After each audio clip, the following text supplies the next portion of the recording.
We all are. The people are. We win 5-0 and the people are really happy to sing Bobby's song. He's important, incredibly important player for us, so we need him in a good shape, and that's why I'm obviously really happy. Liverpool is one of the best teams in the world, and maybe the players were very little nervous.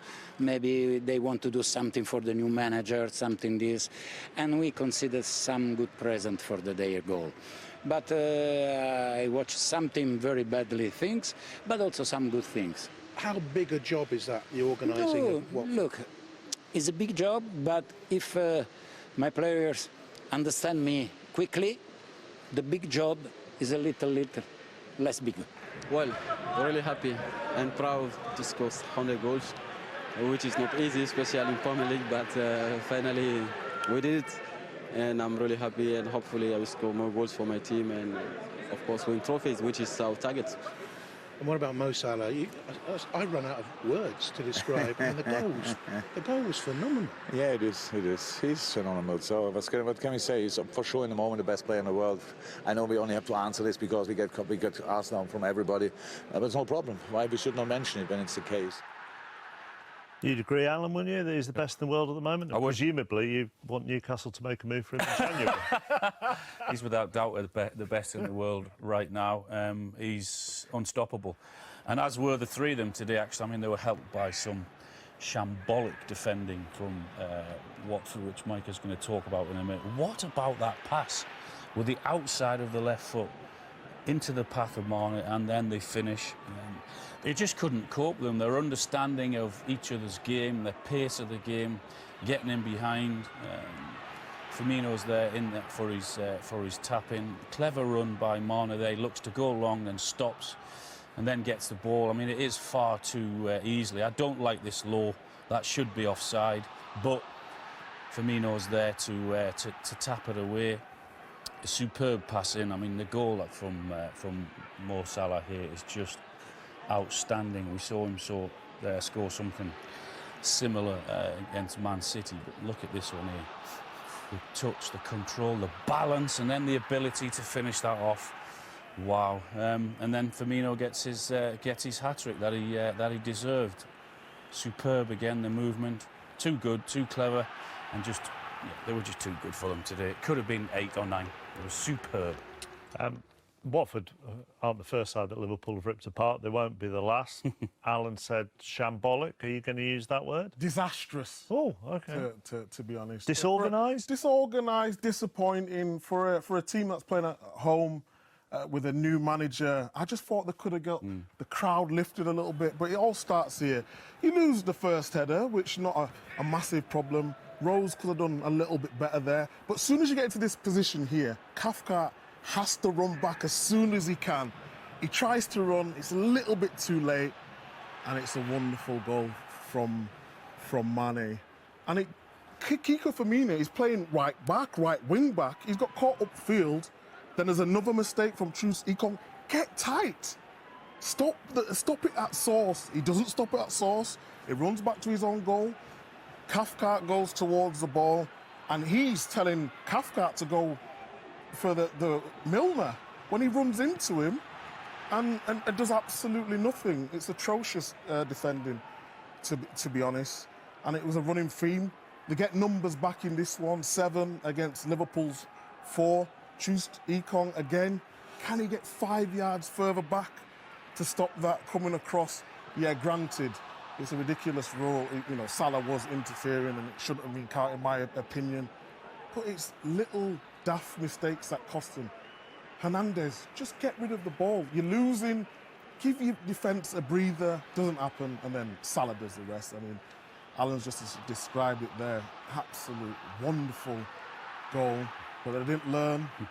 And this is the last one. Rose, who's so normally good in them one-on-one situations. He wasn't there. He gets skinned that time. And Firmino gets his hat-trick.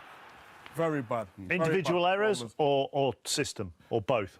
A bit of both. They started with 3, then went to a 5, then the second half they went to a 4, but yeah, the balance of the team wasn't the well. really worrying thing is, as a new manager, you think the crowd would be up for it and the players, I mean, they weren't at all, the players, from the start. Well, there are some moments in this beautiful game that you just have to sit back and admire. And Macca, you were at Vicarage Road today, weren't you? You've had a busy old day, haven't you? But how about that? It wasn't busy watching that.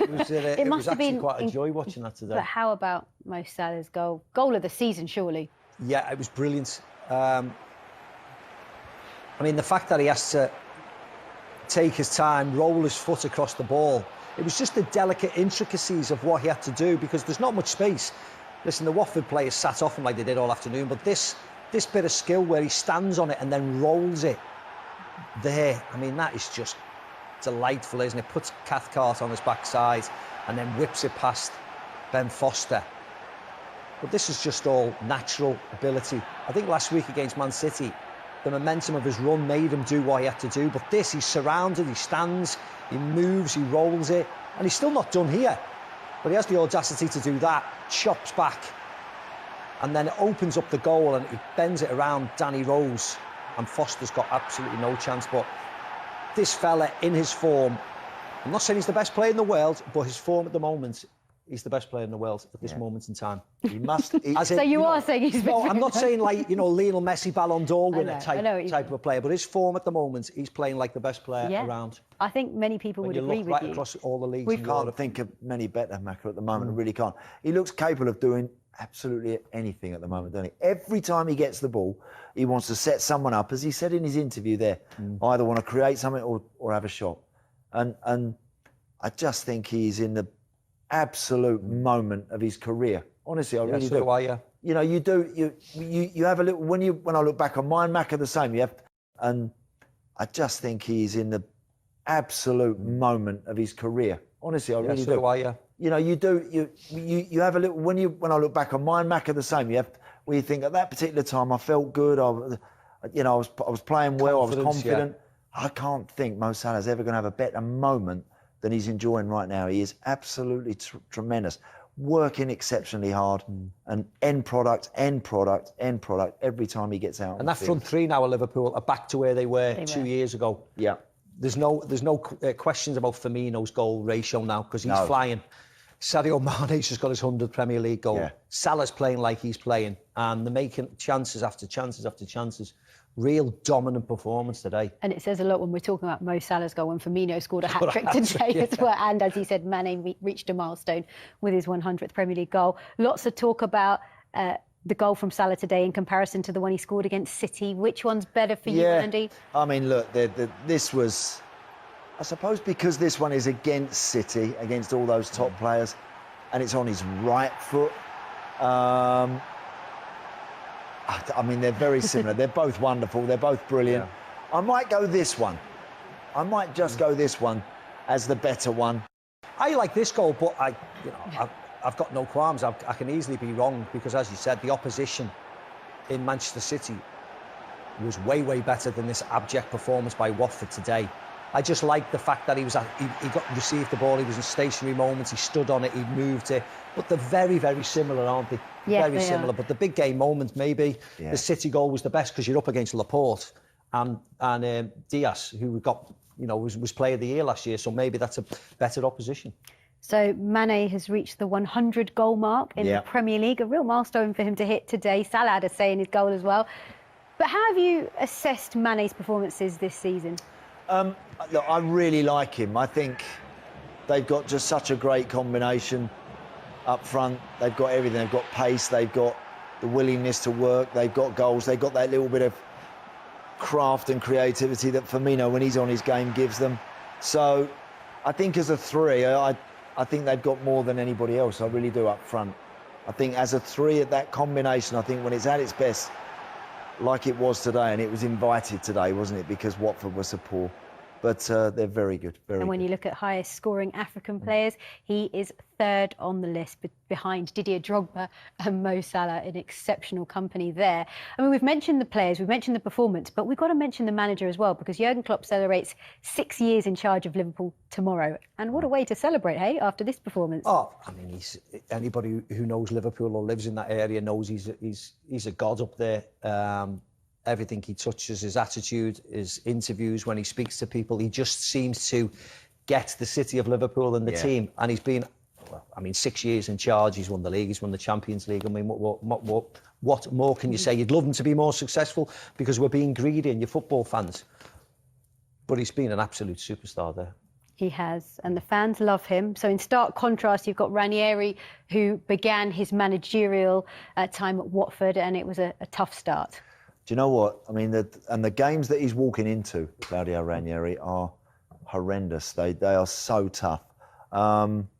He's vastly experienced, and he's got that kind of enthusiasm for the game that is certainly infectious, and it's to be admired for a man, you know, of his age. But he's walking into these fixtures here, and they are about as tough as you're going to get. Yeah. And with that team, Mackie, you saw him in effect. Can you see? I mean, how many you see him winning out of that lot? Oh, none.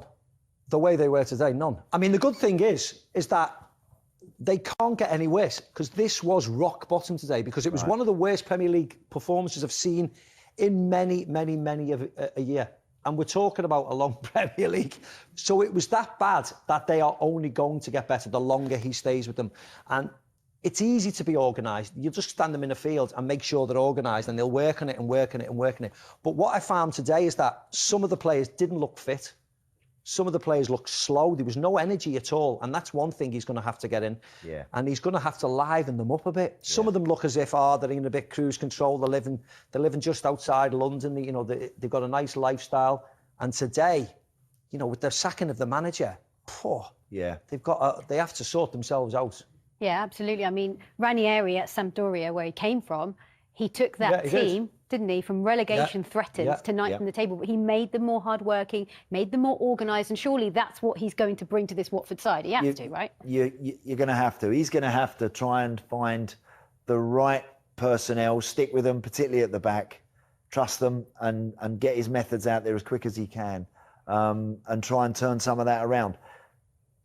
What they are doing, they're going to go into every one of those games we just saw as everyone's going to fancy him to get beat in every game.